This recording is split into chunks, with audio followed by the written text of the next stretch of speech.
Welcome to lecture. We'll get started in just a second or so.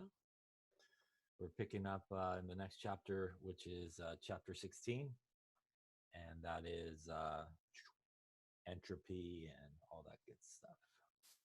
Again, the notes should be up online if you didn't see them, with all the other notes where they're located.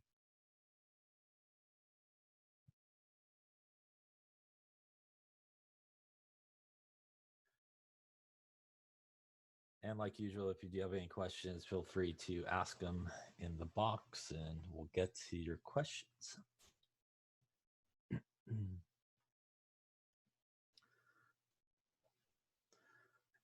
All right, so we're going to continue on here. Again, this obviously starts the next exam in terms of chapters. So the current exam that's coming up next week covers just through chapter 14 and 15. And this obviously will be on the next sort of exam. So in this chapter, we're going to talk about entropy, free energy. We'll also talk about equilibrium. So we'll get to see a couple of different letters for once. We'll also revisit some things that you hopefully have seen before, which is our delta H, or enthalpy.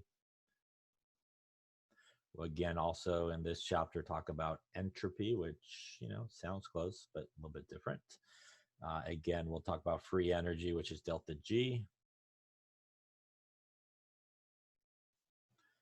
And of course, we can't leave out our good friend K. So we'll eventually come back to K and the equilibrium constant and see how it all sort of ties together. So really, this chapter is really about thermodynamics and sort of all the rest of the thermodynamic sort of properties that kind of go with delta H, which is our enthalpy, or our heat of a reaction. And a really big thing about sort of thermodynamics is an idea of spontaneity. And that's a lot of what we sort of look for, we sort of try to find when we're doing these type of calculations, is spontaneity. And when something is spontaneous, a couple of things that you should keep in mind that sometimes people maybe miss or think about it differently. When we talk about a reaction being spontaneous or being non-spontaneous, for example, what we're talking about is really whether or not under those sort of set of conditions, would we expect that would we expect that reaction to occur? And that doesn't necessarily mean that if a reaction is spontaneous, that, if you snap your fingers, it's going to just automatically happen really super fast. It could happen fast, it could happen slow. But what it means when we say something is spontaneous is, if we leave it there under those conditions, we would expect some type of reaction basically to occur. When we talk about how fast or how slow a particular reaction does occur, that's more in the realm of what we talked about at the beginning of the semester. That's more in the realm of kinetics. So when we talk about kinetics, we talk about really how fast or how slow a reaction occurs.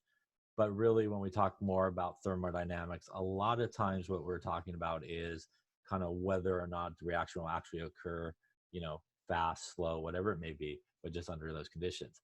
So these are all sort of physical and chemical processes that are spontaneous. Obviously, water goes downhill. If we put some sugar into a cup of coffee, right, it will basically start to dissolve. The freezing point and sort of melting point of water there is 0 degrees Celsius. So a little above 0 degrees, you'll get it to melt, and a little below 0, you get it to freeze. When we talk about heat and energy, they typically do flow from the hotter object to the colder object. Again, the hotter guy gets cooler, the cooler guy kind of warms up a little bit.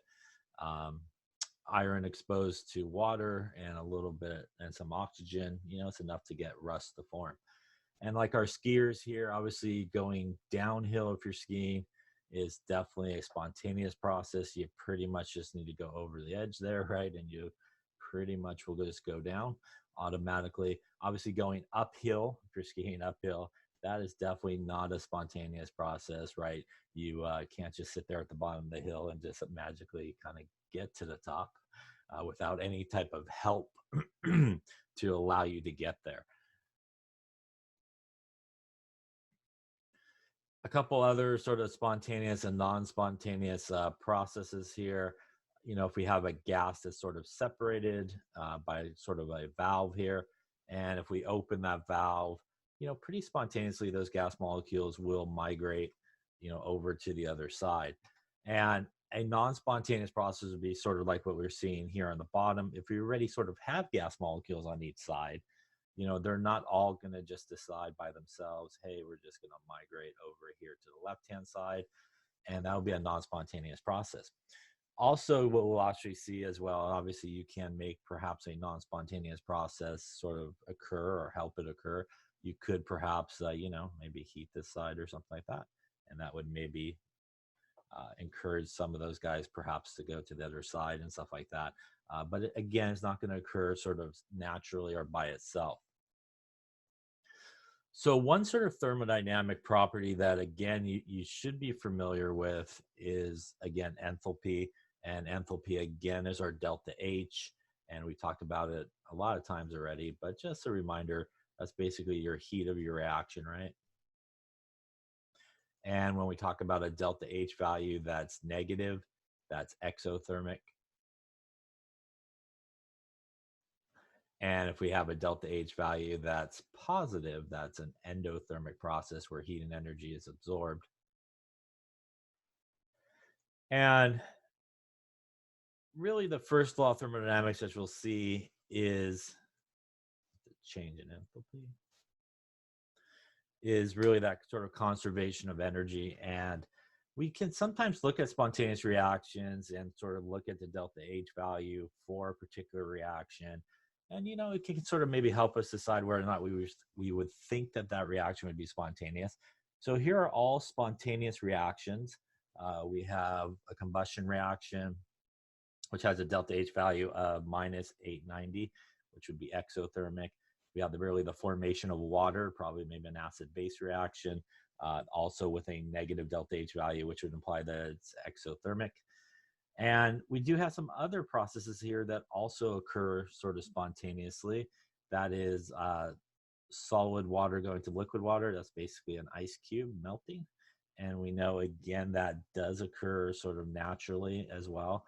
If you take an ice cube out spontaneously, you know, it will at some point start to melt. And what we see there, and with our last process here, this is really sort of dissolving an ionic compound, which also does occur pretty naturally. What we see with the delta H values for those guys is it actually are positive values for delta H, which means that there are endothermic processes overall. So although delta H is sort of an important factor in terms of whether or not perhaps a reaction will be spontaneous, it is not necessarily the overwhelmingly factor that we sort of look at in determining whether or not a reaction will be spontaneous. Again, here we can see in this example, we have some reactions which definitely are spontaneous and are exothermic. We also have some reactions that are just as spontaneous that are endothermic. So although exothermic reactions oftentimes will favor spontaneity, it doesn't necessarily always guarantee that that's sort of the only factor you should look at when you're trying to determine whether or not something is going to be spontaneous or not. So another important factor that kind of helps us determine spontaneity is another letter here that we get to finally see. And this guy is entropy, and entropy is abbreviated with an S. And again, delta S, which is the change in entropy.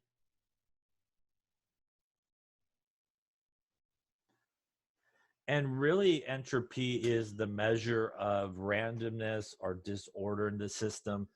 And when you think about entropy sort of in this chapter and so forth, there's really kind of two ways you could sort of think about it. You could either think about it in the sense of order, like you're creating more order or you're creating less order. Or you could think about it in the sense of disorder, like you're creating more disorder or you're creating less disorder, which is essentially the same thing. But when we talk about sort of randomness and disorder, entropy actually increases with disorder. So the more disorder or sort of randomness that you generate uh, will result in an actual increase in the entropy value. And also slightly different, especially when we sort of think about delta H, and we think about, we think about, again, that idea of negative is, exothermic, things are happening, while positive is more endothermic. Entropy is a little bit different in terms of sort of positive and negative.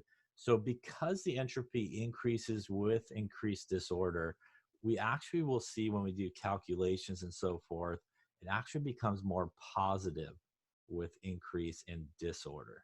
So the more disorder that you sort of increase in a situation, the actual entropy value becomes more positive, which is a little bit backward for a lot of people when we think about negative and positives.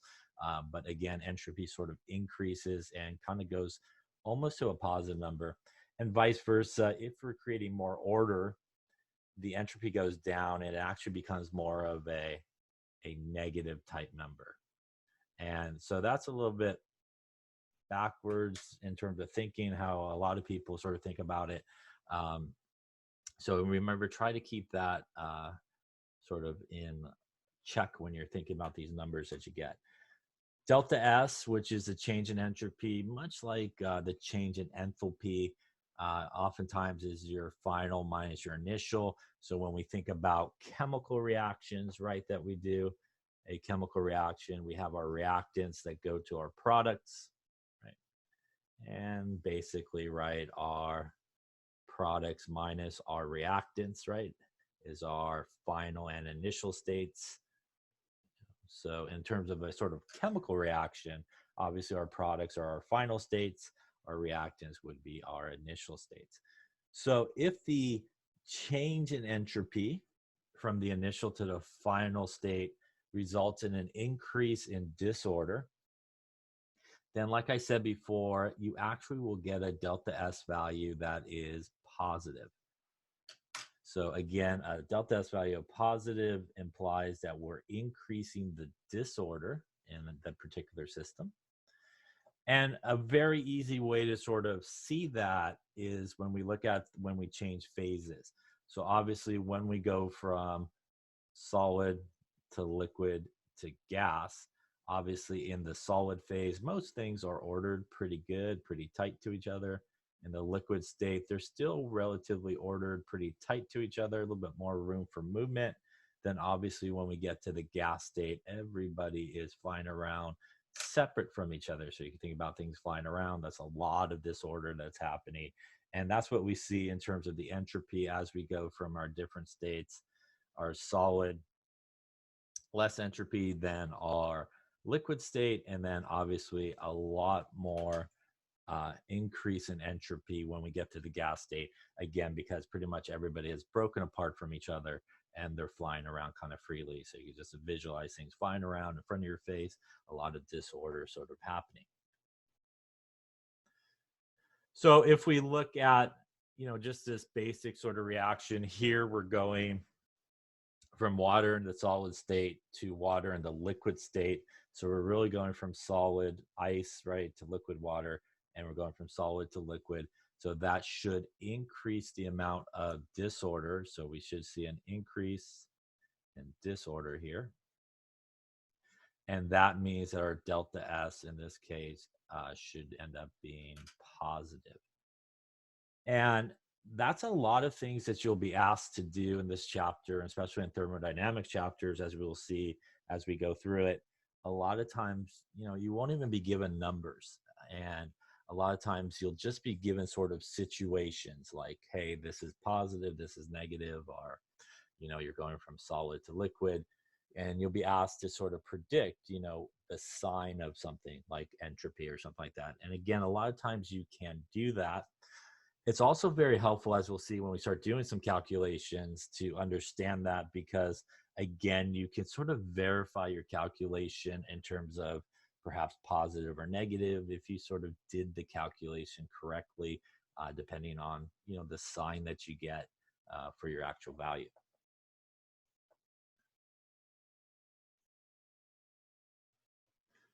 Now, when we talk about disorder, disorder is related to probability, and a probable event is one where there is a lot of different ways for something to occur. An improbable event is one in which there's pretty much only a few ways for things to occur. So obviously, if you were in a room and there was, like, 6 doors to exit the room, it's pretty probable that everybody would get out of the room, if they needed to sort of evacuate. If you found yourself in a room where there was, like, no doors and maybe just one window that opened, I'm not sure how you got in there, by the way. If everybody had to exit the room at that point and crawl out this window up on top, it's probably an improbable event that everybody would probably get out safely. So when we talk about sort of disorder, we relate it to probability. And when we have a very ordered state, it usually has a very low probability of occurring, and usually will have a small entropy. So, it's kind of like that saying that, there's kind of like only one way to do something correctly, or, maybe a few ways to do something correctly. And because there's only a few ways to do something kind of correctly and ordered, if you will, you end up with a low probability of that occurring and a small entropy. But let's be honest, there's a lot of ways to screw things up. So there's a lot of ways to do things badly and wrong. And there's a high probability that that could occur. And you typically would get a large entropy value associated with that. Again, a large entropy value here, just to, again, keep it in your head sort of straight, would mean we would be going towards a positive number. While if we had, again, a smaller entropy value, it would be heading towards negative. One way that we relate to sort of probability is through something like this. Go back. And this right here is what's sometimes referred to as the Boltzmann equation. And this is, in this equation here, this is entropy. This is the Boltzmann equation, hence the name. And that's found here at the bottom. And that's a constant. And the natural log of W is, as it says up there, what is referred to as microstates. And microstates are really just a way, or maybe different ways, that you can sort of achieve an outcome. And you could use this to calculate the entropy, for example, for a system. And if we look at this, we basically have 2 boxes and we have 4 circles. So if we wanted to pretty much get all 4 circles into one box, there's really only one way to accomplish that. And it's either going to be on the left-hand side, really, or the right-hand side. So the number of microstates or ways to sort of achieve that would be 1. If we ended up wanting to do basically 1 circle in one box and 3 in the other, as you can see here in the middle, there's basically 4 different ways to do that. And if we wanted basically 2 circles, 2 in each box, there's actually 6 different ways for that to occur. Now, when we talk about sort of probability, the probability of you getting, for example, let's just say this was like a carnival game, right? And there's 2 boxes, right? And you had to throw the balls and get all 4 balls into the one box or the other box, there's probably a low probability that that might occur. While if you had a shot where you could just like toss 2 balls into each box, you might have a better shot at getting all those 2 balls to stay in that box and so forth. So there's probably a higher probability of that occurring. So if we just mathematically kind of throw it into this equation here, and really it's just the last part if we look at here. For our top one here, if we take the natural log of 1, that does equal 0, which means our entropy would end up being 0, which is a low value for entropy. As opposed to if we took, say, the natural log of 6 down there, that would get us 1.97 or something in that ballpark, which would give us a positive entropy and a higher value, obviously, in terms of entropy. So in terms of probability, because there's, for example, on the bottom there, where we're going 2 and 2, there's 6 different ways that you could sort of accomplish that. There's probably a higher probability that that would occur, and we would have a higher entropy value, as opposed to if you had to be perfect Again, if you're like tossing those, say, basketballs into a box and you had to get all 4 basketballs into one side only, there's probably a lower probability of that occurring. And again, a lower entropy value that we see here. Any questions on that?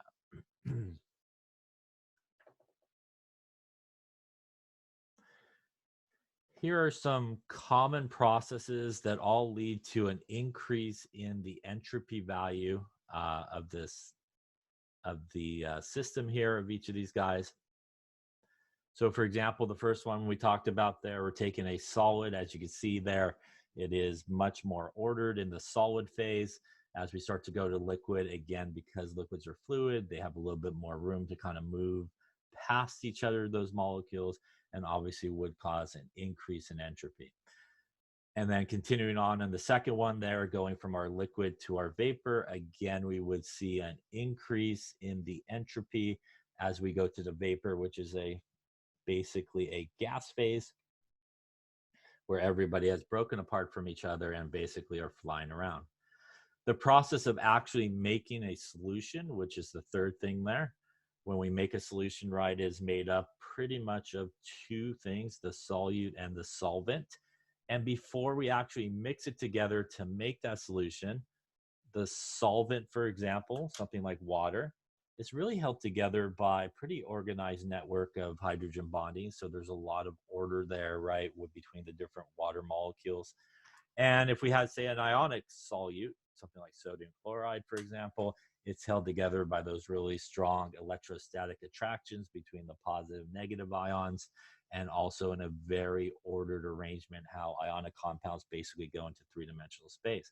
So obviously, as we mix these guys together and the water comes in, for example, and plucks off each of those sort of ionic solids, we now get basically the solution where we have ions that are flowing around and created a lot more disorder. We actually created a lot more disorder, not only in just the solute, but also the solvent as well.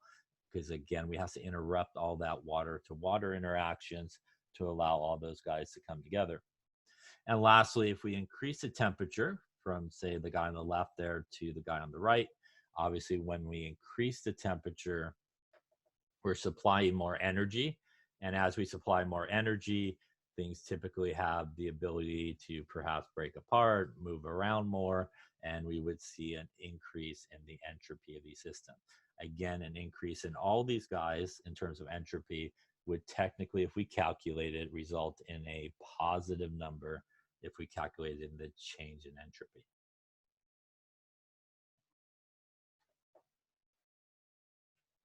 So let's take a look at these. How does the entropy for the system change for each of the following? And remember, also something that we talk about a lot sort of in thermodynamics is the idea of basically the system, excuse me, the system and the surroundings.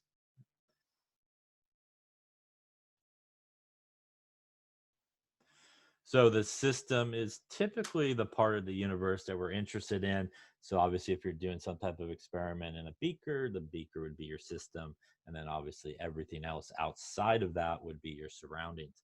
So here, if we are doing condensing of water vapor, condensing means that we're actually going from the gas phase to the liquid phase. And that would be what we've just been talking about, a process where we're going from more disorder in the gas phase to more order in the liquid phase. And we would expect a decrease in the entropy of this system. And again, a decrease in the entropy of the system would result in a delta S that should end up being negative. Any questions on that one there? The next one, which is forming a sucrose crystal from a supersaturated solution.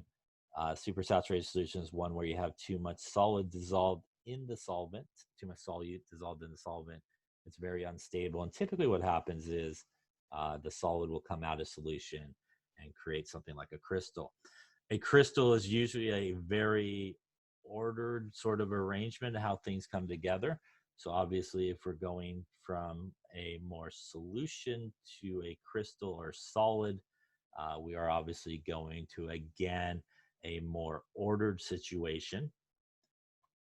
And again, we would expect the randomness to decrease and the entropy to be negative in this case. If we heat hydrogen from 60 to 80 degrees Celsius, here we're increasing the temperature.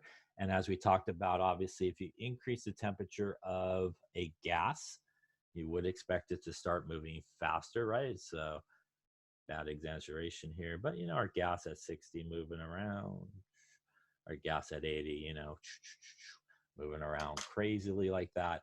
Obviously, that's going to increase the amount of disorder that we're going to have. And in this case, the entropy would start to increase. And an increase in entropy, again, is seen by a positive value for our delta S. And lastly here, sublimation of dry ice. Sublimation is the process where we go from solid directly to gas. We skip that liquid step. But ultimately what we're doing in that process, right, is going from solid, which is a very ordered arrangement, to gas, which is obviously everybody flying around from each other. So again, we're increasing the disorder here, and we would expect the entropy value to reflect that, and the change in entropy would end up being a positive number here as well. Any questions on any of those? Again, a reminder, if you do have questions, feel free to ask them. Maybe if we moved on, we'll go back and definitely answer your questions. So let's talk about entropy. And entropy is what is referred to also as a state function, like energy, enthalpy, pressure, volume, temperature. And a reminder that a state function are properties that are determined by the state of the system. It doesn't matter how you got there. So truthfully, what is a state function? A state function really is the idea that the only two important spots are where you started, your kind of initial, and where you ended, your final. And that's why, for example, when we calculate something like delta H, which is our enthalpy, we do our delta H of our products minus the delta H of our reactants. And as I mentioned earlier, when we look at a chemical reaction, our reactants to our products, right? Again, our products being our final state, our reactants being our initial state. And that's truly why we always take final minus initial. And potential energy is another example of that. So that's what the little picture shows here. We have two hikers that end up at the top of the mountain together.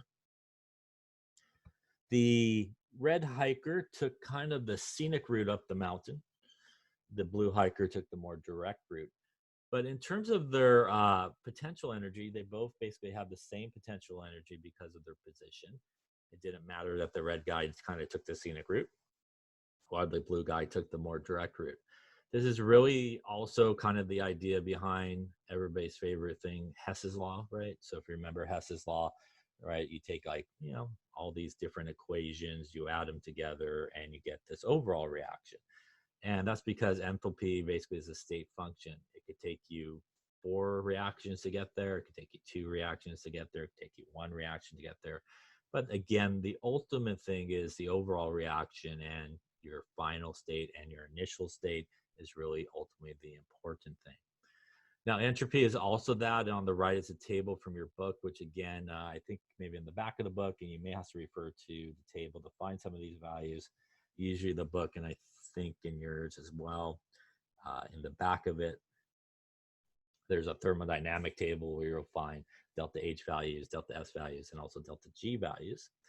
A couple of important things about S values that you will look up in that book. The first important thing is units. So when we talk about S, typically the units are joules, as you can see here. And that's important because if you remember, typically the units of delta H is kilojoules. And we will see some formulas where we use these guys together. And you do want to watch out for units. You do have to do some type of conversion. Either convert the kilojoules to joules or the joules to the kilojoules. Also, for the most part, all the delta S values that you'll find in a table are going to be positive, as you can see here, again, to show sort of the increase in entropy.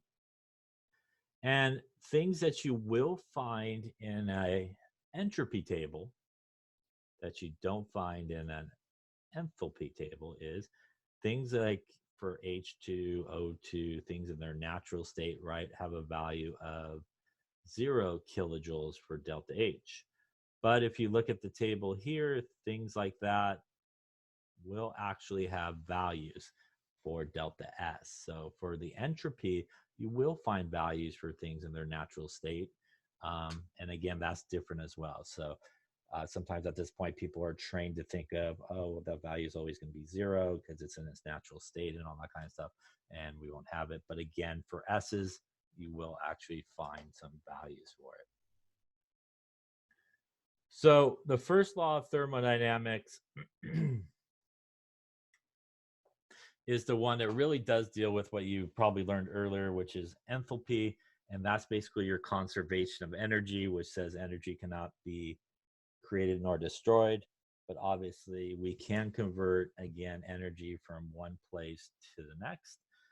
Can be transformed into one form or another, again, like potential energy into kinetic energy. The second law of thermodynamics is what we're dealing with here with entropy. The entropy of the universe increases in a spontaneous process and remains unchanged in an equilibrium process.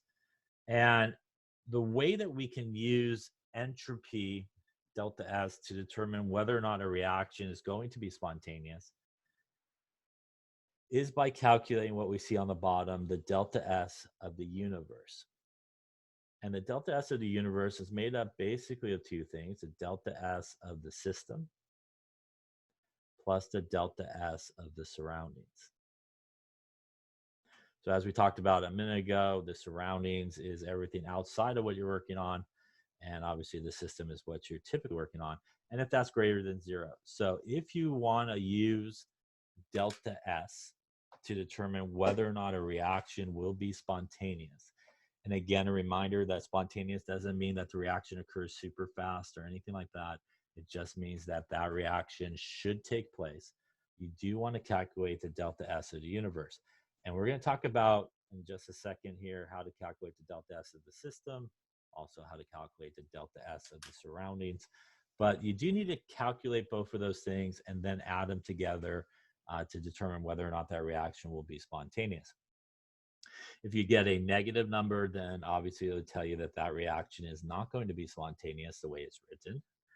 If you happen to have calculated it and it does equal 0, it means that you're in an equilibrium process and the entropy really doesn't change all that much. And because in an equilibrium process, you're essentially, right, going back and forth at the same rate, there's not a lot sort of overall changing in a reaction, right? When you're at equilibrium, right? Everybody sort of locks themselves into place. Everybody maintains where they're at. So if you think about equilibrium, what we talked about with chemical equilibrium, remember if somebody hits equilibrium, whatever they are, for example, in terms of their concentration on the left-hand side, would be where everybody would be locked in on the right-hand side. Not the same number, but whatever numbers they are on each side of that arrow, they basically be locked in because the rate of the forward reaction will equal the rate of the reverse reaction. So let's talk about a couple of different ways to calculate, or a way to calculate the delta S of the system. And in this case, we're going to basically take our products minus our reactants. So usually when we talk about the system, as I mentioned, usually that is the reaction that we're interested in. So again, sometimes you'll see the system labeled as the delta S of the system, or sometimes you'll just be asked to ask sort of what is the delta S of the reaction. And usually they're pretty much considered the same because, like I said before, that is usually what you're interested in when you're doing a reaction. So to calculate the delta S of a reaction, essentially, if you're just given the reaction, you would go to that table in your book or to a delta S table and find them. And basically, it is the delta S of your products minus the delta S of your reactants. Just like what you do with delta H, you do need to take the coefficients into account. So again, if you looked up the delta S for A and it was 2 joules, when you would put it into this formula, and if it was like a reaction 2A, you would obviously have to multiply that by 2 for the coefficient as well. So again, important, just like with delta H, you do have to take the coefficients into account in the balanced equation. And essentially, you add up all the delta S values for your products, and then you add them up, all the delta S values for your reactants as well. So I think we have this example here. And here are the delta S values that you could find from the table. So why don't you take a minute here and calculate the delta S of this reaction. See what you come up with.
Okay, so let's take a look. So again here, typically in most thermodynamic type calculations, if you're sort of asked to calculate something and pretty much all you're given is the equation, pretty much that usually means you should go to the table in the book or find a table and find the values and do products minus reactants. So here to calculate the delta S of this reaction, we're going to take our products, which is our CO2. So we're going to take 2 times the value of CO2 that we would find in that table. Again, we would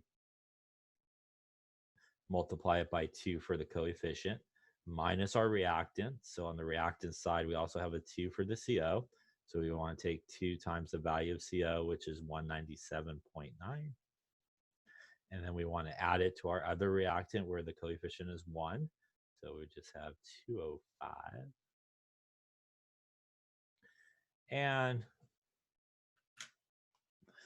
if we do all that good stuff there, and if we do it and actually punch in the right numbers would be better, I suppose.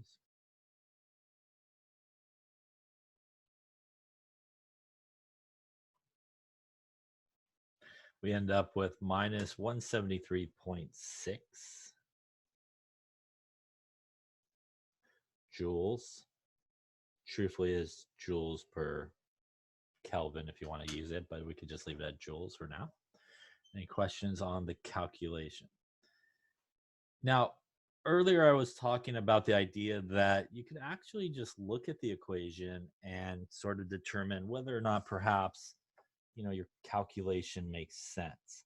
So if we analyze this equation in terms of entropy and order and disorder, if we look on the reactant side here, these are all gas molecules. So we essentially have 3 gas molecules. And if we look on the product side, which is also a gas, we are ending up with 2 gas molecules. Right? So in terms of gas molecules, if you just kind of think about it that way, just very simply, you got 3 things flying around in your face. that is going to be a lot more disorder than if you just had two things flying around in your face. So in this case, since we're going from 3 gas molecules to 2 gas molecules, we are increasing the order, right? Are decreasing the disorder, which means we would expect the entropy value to go down, and we would expect the delta S to be a negative number. And that is exactly what we got here in the calculation.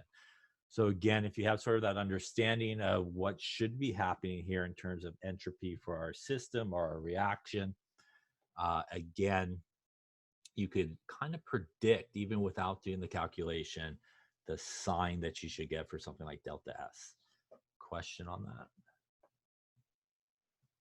Now, just so we're clear, what that value also really tells us here is we cannot really make a judgment based off of that delta S value in terms of this reaction being spontaneous or being non-spontaneous.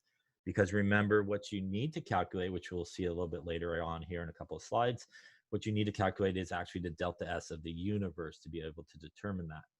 So what this value really just tells us is, in terms of the system or the reaction, we're going from a more disordered state to a more ordered state. And again, it doesn't necessarily tell us if the reaction is going to be spontaneous or not based on this value here for delta S, as is specific to just the reaction itself.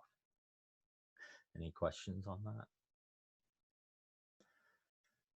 So again, that's one way you can sort of use the equation to help you sort of understand your calculation to make sure it's correct.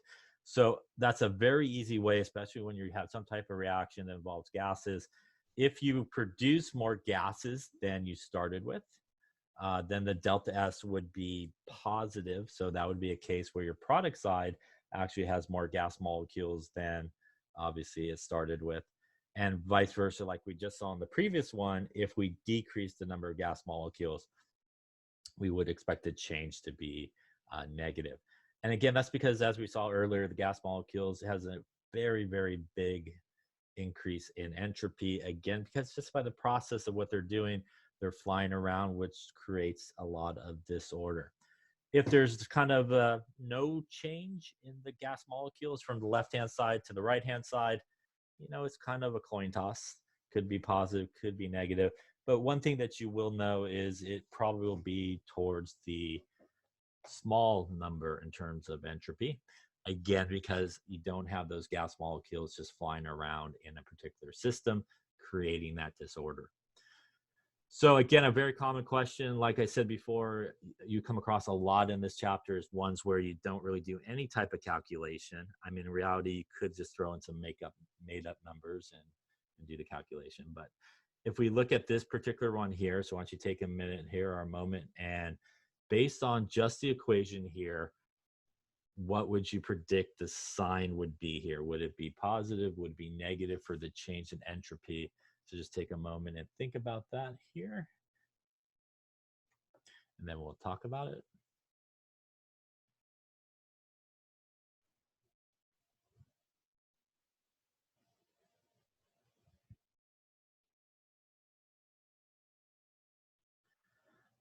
All right, so again, the good way to sort of analyze this is to look about what's going on, and a lot of times what's going on in terms of gas molecules. On the left-hand side, we got a grand total of 1 gas molecule, and that's right here. On the right-hand side, which is our final sort of state, we have no gas molecules.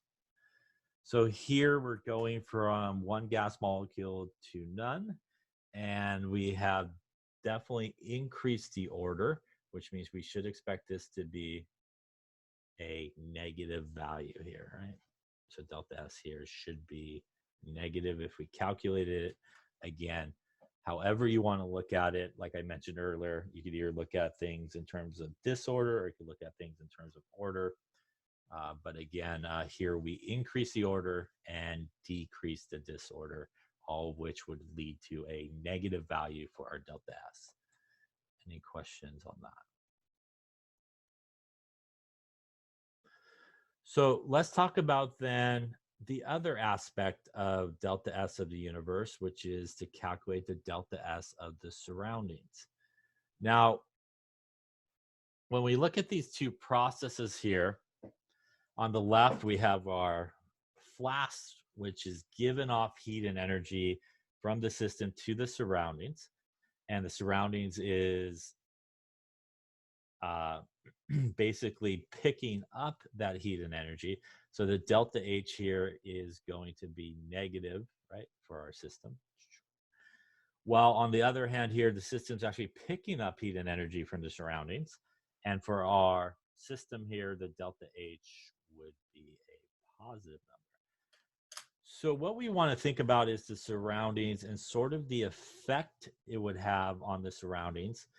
So if my surroundings pick up all this heat and energy that's coming off from the system, all the surrounding sort of molecules and everything in the surrounding is going to pick up all that energy. And again, if you want to badly kind of think about it, it's going to pick up that energy and pretty much create a lot more disorder, right? Everybody has more energy. They're flying around perhaps faster. They've gained all that energy. And we would expect in an exothermic process that the surroundings, the change in the entropy of the surroundings would become more positive. Opposite is true over here. On our endothermic, all that energy is leaving the surroundings, which means in terms of movement, our energy of our guys in our surroundings is going to move a lot slower. It's a very dramatic representation here. And what that means is since they're losing all that energy, they're going to be moving around slower, which means in terms of the surroundings, we are creating a lot more order that's happening. And in terms of the surroundings, the delta S of the surroundings should end up being a negative number in that case. So the relationship that we typically will see under sort of normal conditions is that the change in the entropy of the surroundings will be proportional. That's what this little symbol is here, kind of proportional to negative the change of the entropy of the enthalpy of the system. Now, what that means is in a normal situation, if you have your delta H of your system and you have your delta S of your surroundings, the delta S of the surroundings is really equal to minus the delta H of your system. So if my system is exothermic,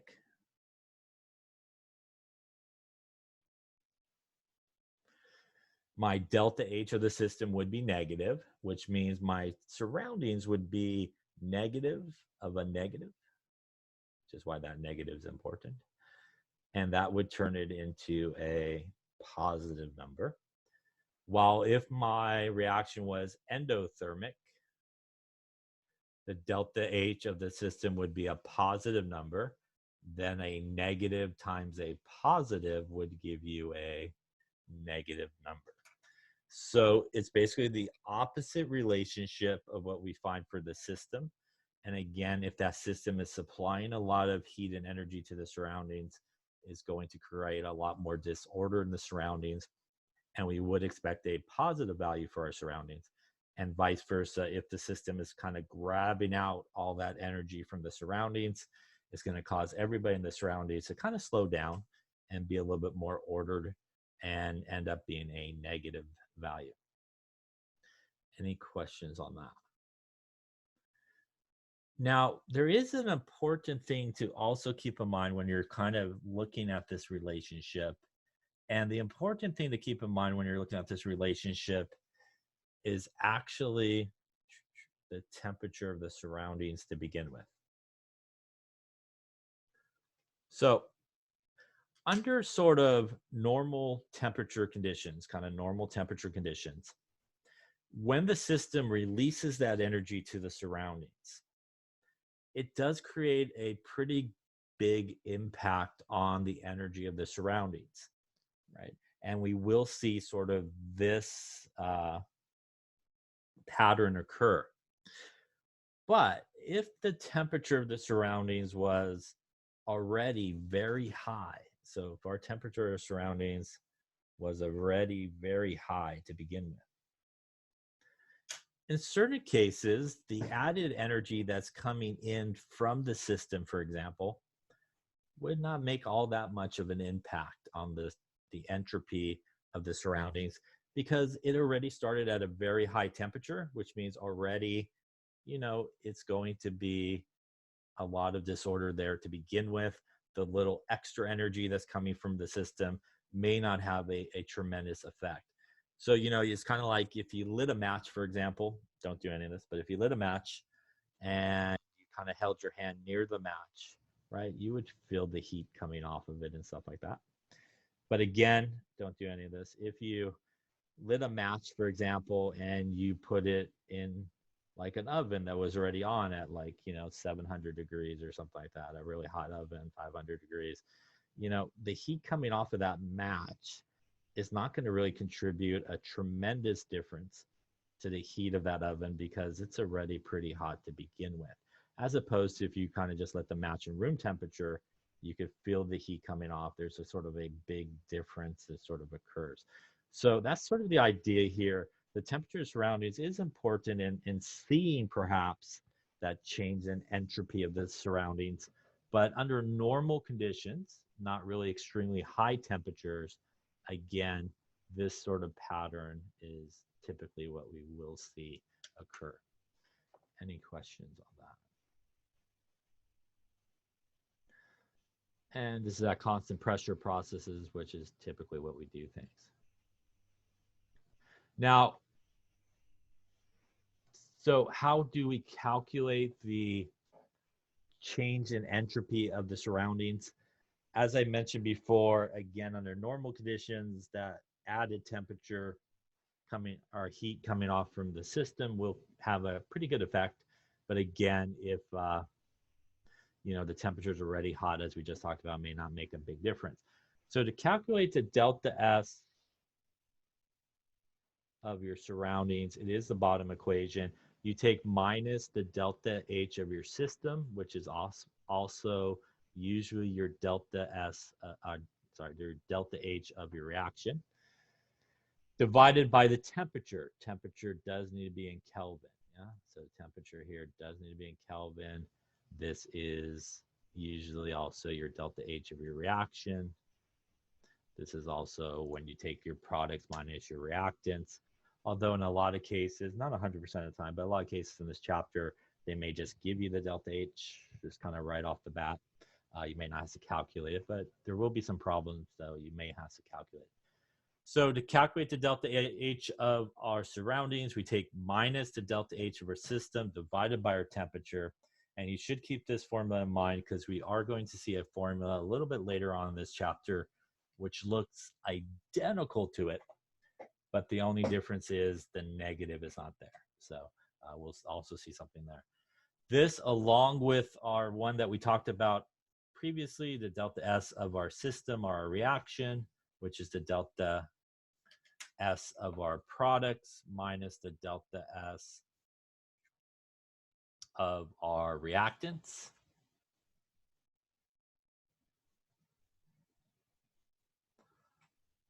Are the two things that you need to basically calculate and put together to calculate your delta S of your universe, which again is both of those things added together. And again, a reminder that we use the delta S of the universe and whether it's positive or negative to determine whether or not a reaction is spontaneous. So with entropy, you sort of need to take the whole picture, if you will. You need to calculate the delta S of the universe to make that determination on whether or not a reaction will be spontaneous. Any questions on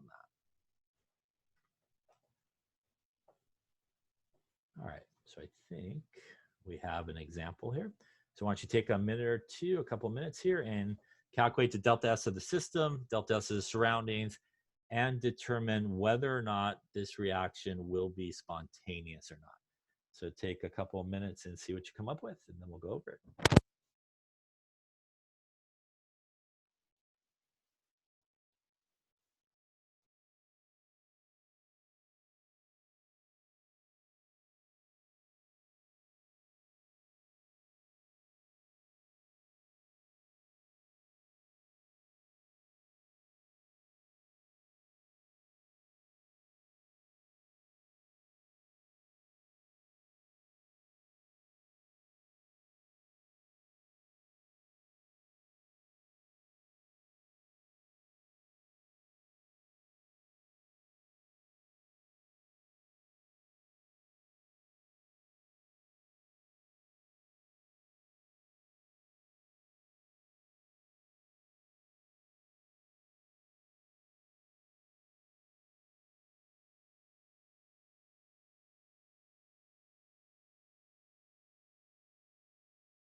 All right, so let us take a look and sort of see how we're doing.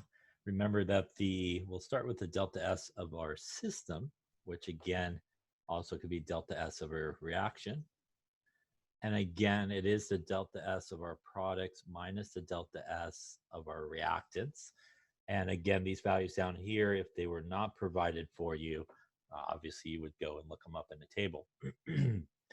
So if we were to calculate that, again, on our product side, we have NH3, and there's two of them. So we want to take 2 times the value of NH3, which looks like it's 193. We're then going to subtract it from our reactants, and we have N2, and there's just one of them, so we just need a 192 there. Plus our other reactant, which there are 3 of them. So we're going to take 3 times the value for H2, which looks like it is 131 joules. There we go. And if we do all that calculation there, hopefully correctly,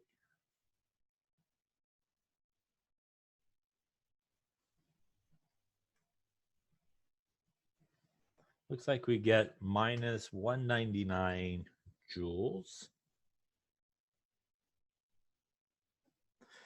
Again, technically speaking, the Kelvin's there, but I'm just going to leave it as joules for now.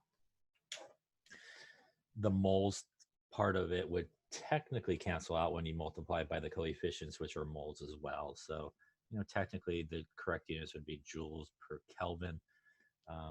But, sometimes in these guys, they don't really cancel out the units kind of perfectly. So, I think for us, it's okay if you just want to leave it in joules in terms of the units. Now, we can also, again, verify that our number does make sense in terms of the system.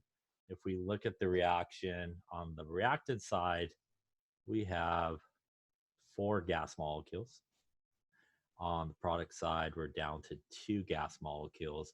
So again, we would expect a negative value here for our system, our reaction. Any questions on that there? Now, to do our surroundings, again, the delta S of our surroundings is equal to minus the delta H of the reaction or the system divided by the temperature in Kelvin. So again, we need to add a 273 to that. Gets us 298 Kelvin. Now, we are going to have perhaps some unit issues here a little bit later on. So what I'm going to do is actually going to do this calculation. And what I'm going to do, I'm just going to do it over here on the right. I'm going to take minus 92.6. I'm going to multiply it by 1,000 to convert it into joules. And again, I'm doing that because this number here is in joules as well. And you could leave it in kilojoules if you want. And I'm going to divide it by 298 Kelvin here, which would get me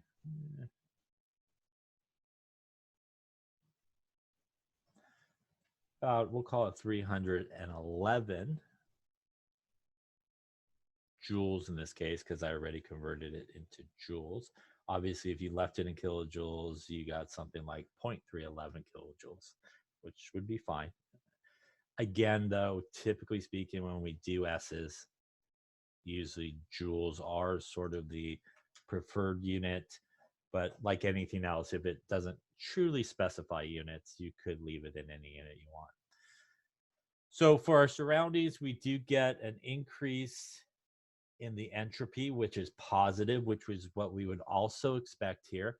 Here we have an exothermic reaction that's releasing heat and energy to the surroundings. Should cause a lot more disorder in the surroundings. And that is also because here, our temperature is kind of normal temperature. The temperature of the surroundings and everything is not extremely high to begin with. So this energy that's coming from our reaction is increasing the entropy of our surroundings.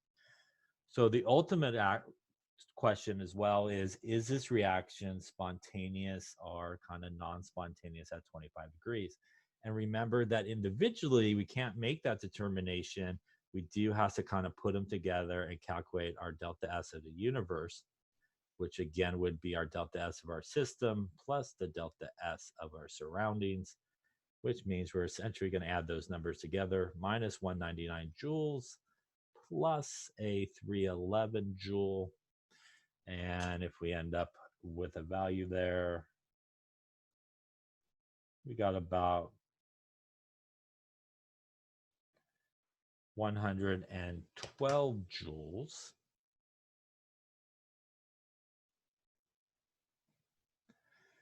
So this tells us this value is a positive value for the delta S of the universe.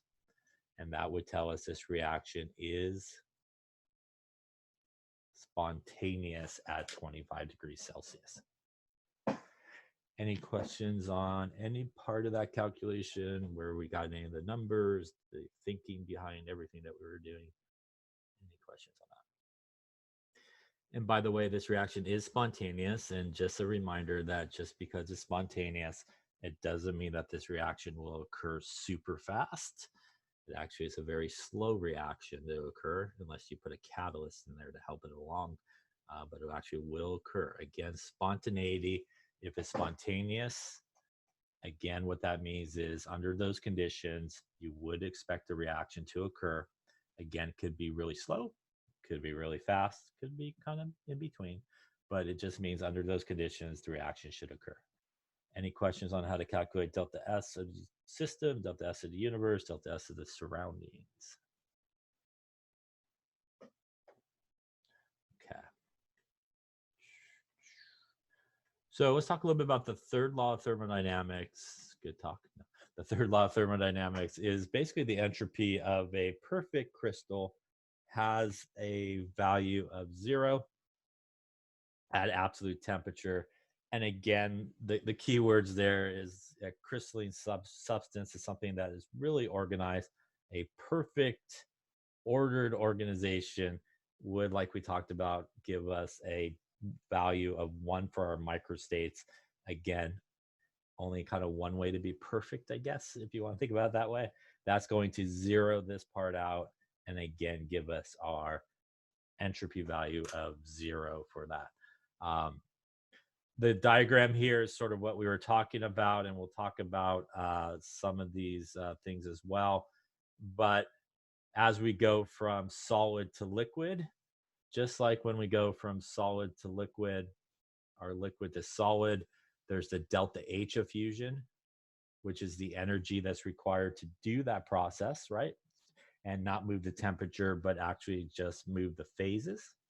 There's also a delta S of fusion, which is the entropy change that occurs when you do that transition. For water, right, that's something like 333 joules per gram. And again, it's positive going in this direction, negative going in this direction, right? And we also see that same thing when we do the transition from liquid to gas. Liquid to gas, or gas back to liquid, that's the delta H of vaporization that we typically deal with. Again, for water, that's 2260 joules per gram. And there's also, as we will see, a delta S of vaporization that goes along with that, which is, again, the change in entropy that we see in a phase change going from liquid to gas. As we talked about before, obviously the entropy should be increasing as you roll through all those things, going from solid to liquid, liquid to gas, and vice versa. It should be decreasing if you started at gas and ended up at solid. All right. So that is our entropy, which is delta S, that we could use to determine whether or not a reaction is spontaneous. There's also another thermodynamic property that we could use to help us determine spontaneity, and it is delta G. And delta G is Gibbs free energy. And much like the name implies, it is energy available to do some type of work. Yeah, so Gibbs free energy is sort of energy available to do some type of work. And there's many kind of different ways we'll see to calculate delta G. And the advice I would give is what I usually give. It's kind of problem dependent. So based on the information given to you in the problem, you probably want to choose the formula that sort of fits for that. So in certain problems, you will be given perhaps, or you may calculate the delta H value, you may calculate the delta S value, and there is a relationship. And one way that you could calculate the delta G is the delta H minus T delta S. And this is our Gibbs free energy. H here is our enthalpy. S is our entropy. And T is our temperature. Now, when we look at this equation, we definitely want to think about units. So typically speaking, delta H is kilojoules. Typically speaking, delta S is joules. So again, people often run into this problem where they use this formula and they forget to do a conversion. So it is going to require you to do some type of conversion between those units typically. Again, you could do it whichever way you like. Make the joules into kilojoules, make the kilojoules into joules. And like everything else, mostly in chemistry, also needs to be Kelvin for our temperature here. Now, unlike S, where we have to sort of calculate the delta S of the universe, we can actually use delta G and the value that we get to determine whether or not a reaction will be spontaneous. So if we calculate the delta G using this equation or a couple of other equations that we'll see along the way here, and if you calculate it and it is a negative number, then that means that the reaction that you are looking at is going to be spontaneous in the forward direction. And when we calculate delta G, it is obviously specific for how the reaction is written. And if it is going to be a negative delta G, that means this reaction is spontaneous. You should be heading towards the product side. You should be making products in that case. Now, if you calculate delta G and you end up with a positive value, that means that the reaction as it is written is going to be non-spontaneous, which means you would not expect products to be formed. The reaction would be spontaneous in the opposite direction. So if you reverse the reaction, it would go from being non-spontaneous to spontaneous. And another way that you calculate delta G, as we will see, is like everything else. You could take the delta G of your products minus your delta G of your reactants and look them up in a table. And that is why what it says there makes sense, because if you should calculate, for example, the reaction written like this and it's positive, it means it would be non-spontaneous. But it would be spontaneous if you reverse that reaction where your C and D would become your reactants and your A and B would become your products. Because what that would mean is if you calculated it for our A plus B goes to C plus D, delta G would be positive. But if you reverse the reaction, these guys would switch places. So your reactants would become your products would become your reactants. And ultimately what would happen in the calculation is you get the same number, but the difference is it would become a negative value.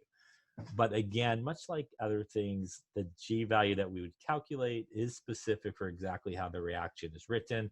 But if you do get a positive value, the way you could sort of make it spontaneous would be you would have to reverse that reaction.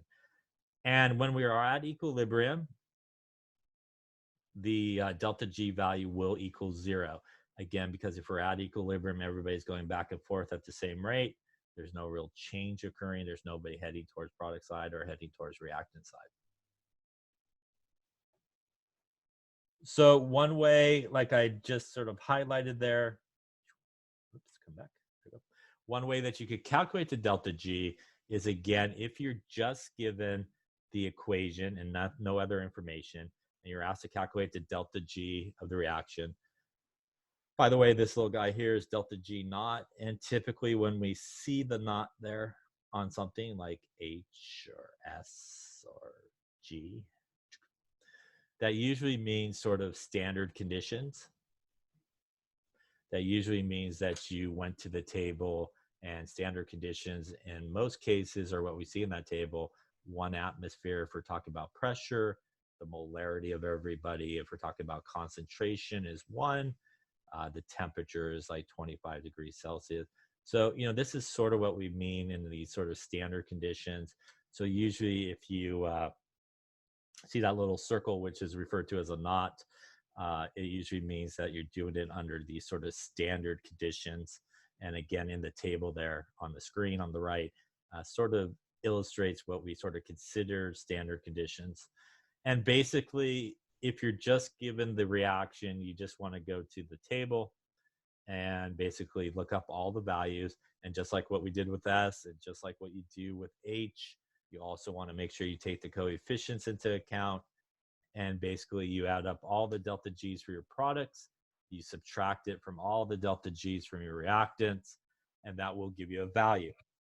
And again, different than S, if you get that value and it's negative, it will mean that the reaction is spontaneous the way it's written. If you get the delta G value and it's positive, it means the reaction will be non-spontaneous the way it's written. Now, delta G does kind of go back a little bit similar to delta H for a couple of things. Typically, when you look up the delta G values, they are in kilojoules. So they are in terms of units, very similar to what we see with H. And just like anything, by the way, when you look up these values for H, S, or G in tables, you do want to make sure that you find not only the substance you're looking for, but you want to make sure that you find it in the correct state.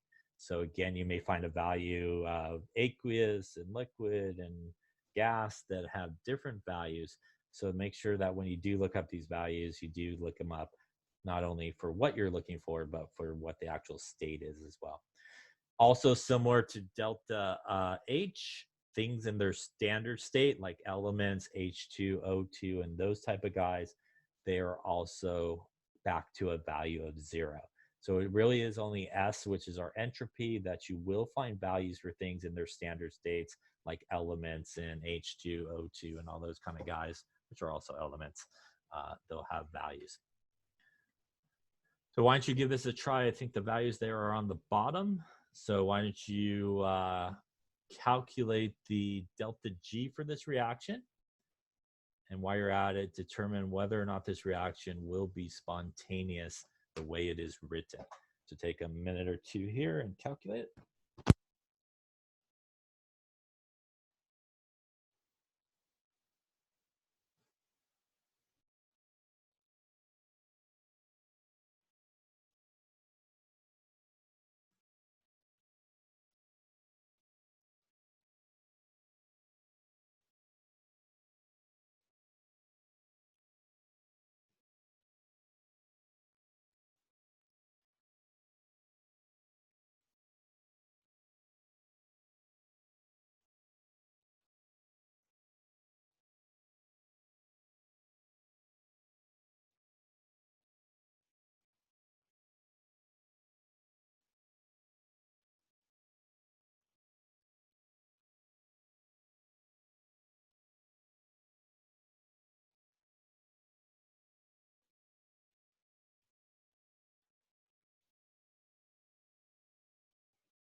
All right, so let us take a look at it. And again, here, if this is sort of what you're given, just the equation, you probably want to just use the products minus the reactants. So our delta G naught would be our delta G of our products minus our delta G of our reactants. Here again, you wouldn't want to use the other one that we saw. Again, we don't have any of those values given to us, so probably not the best use of that equation. So the values are on the bottom there. So our delta G here going to be our product. So we're going to take 12 times the CO2 value, which is minus 394.4. We're going to add it to 6 times the water value. We'll just use that number for this calculation. I think it's actually a little bit incorrect. It's like 286 if I'm not mistaken. But we'll pretend here that that is the right value. We're then going to subtract it from our reactants. So we have 2 times the 124. And not given to us down there is O2. And a reminder that O2, much like delta H, will have a value of 0 in this case. And if we do all that good stuff there, we will end up with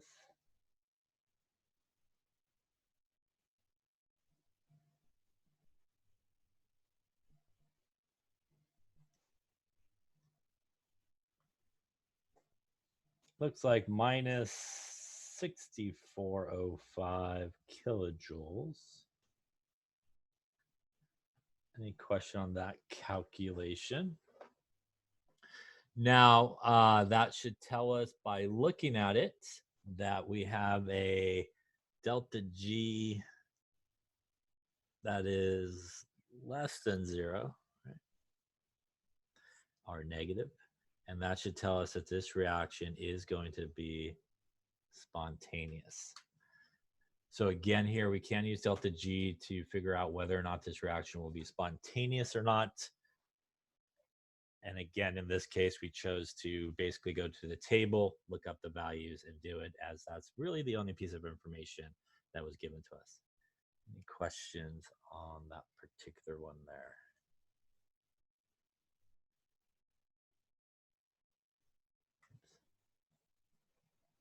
Okay. All right, so I think we will stop here today for lecture.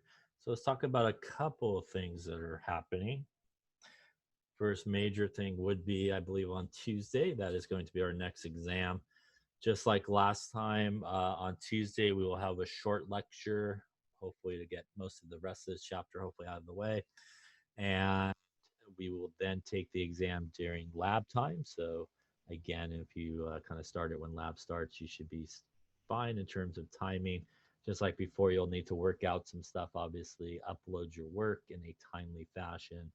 And obviously, we'll take the exam during lab time. Any questions on that? Homework will also be due obviously on that day as well, so there'll be a place for you to upload the work, just like there was the other time as well. So we'll have a lecture at normal time, and then again during the lab time, you can take the exam. Now, for lab today, again, you should be working on your buffer experiment, also your titration experiment, and you do want to be working on these things, yes, not waiting to the last minute to do these things. So I will open up the lab session in a bit, around maybe 11:30ish, 11:35, something like that. And if you do have questions on either of those labs, you could ask them. A reminder that for these labs and all the rest of the labs, you should be referring to the information that's online.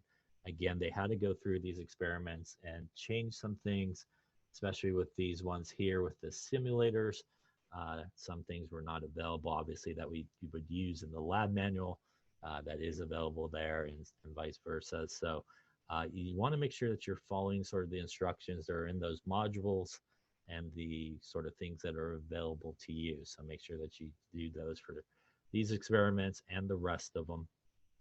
Now, you do need to make sure you submitted those calculations or resubmitted it. I've been trying to get back to you as soon as I can. A reminder that, I am teaching in other places, so I'm not just sitting waiting for your submission. But I'll try to get back to you, obviously, as soon as I can. So make sure that you do check it if you did submit it, and you go back and check, make sure there's no comments or anything like that. The deadline really to submit those submissions for the first two parts was yesterday, since that lab has now been open for almost 2 weeks, right? It was open at the beginning of last week, and we're ending this week. So that's like 2 weeks already. So if you have not yet submitted those things, you should still submit it. It will still take it. It'll just mark it late, but you should submit it so at least you can finish the experiment. I also decided I moved the due date of the experiment. I'm not sure why, but I moved the due date to Tuesday as well from Sunday, which I originally moved it from like today or tomorrow. So you have kind of officially till the end of Tuesday to finish that buffer experiment, which at that point is like 2.5 weeks of that experiment being open and ready to be done. So make sure that you do finish that. Now, the titration lab, which has also been open all week as well, will be due, I believe, somewhere around the 19th. So I think the week from Tuesday. So you got to make sure that you keep up with these things. I know it's tough, but you got to still get these things in and done on time. I will have back to your approvals for your projects in the next day or so. For just quickly looking at them, pretty much I think most people will get their first choice in terms of their topics. I don't think we had too many of kind of the same topics, but I just want to go through them one more time just to verify I didn't miss anything. But you could probably 95% feel that you'll probably get the first topic that you put in there. So again, about 11:35 or so, I'll open up the lab and I'll be around for a bit. Again, if you want to pop in and ask questions, again, I'll try to look over your submitted stuff. If you need help with a calculation, you should pop in. I'll be happy to kind of help you through it. And that way, obviously, you can complete everything that you need to complete. So again, even though on some of that stuff, the due date has passed yesterday, you were still able to upload it and submit it. So make sure that you do that as well. Any questions on any of that stuff?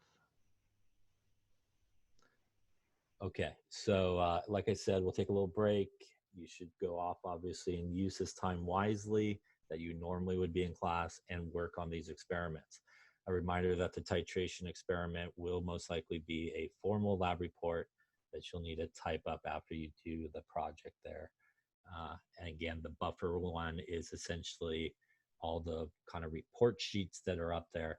Each of them has, I think, a point value. So nothing to type up for the buffer experiment, but I believe for the titration experiment, you'll need to type up a lab report. And again, that will probably be the last type lab report that you'll need to do.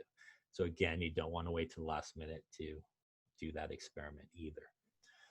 All right, so take a break. And again, if you have questions or need help with anything, please come back to the lab and get your questions answered. I tried to hit some of those submissions before lecture. I think I got to almost everybody's. But again, even during lab, I'll try to break away and kind of take a look at them and stuff like that. Okay, I'll see everybody in a bit. Again, lab will come through the lab invitation, and it will start probably about 11:35, 11:40-ish.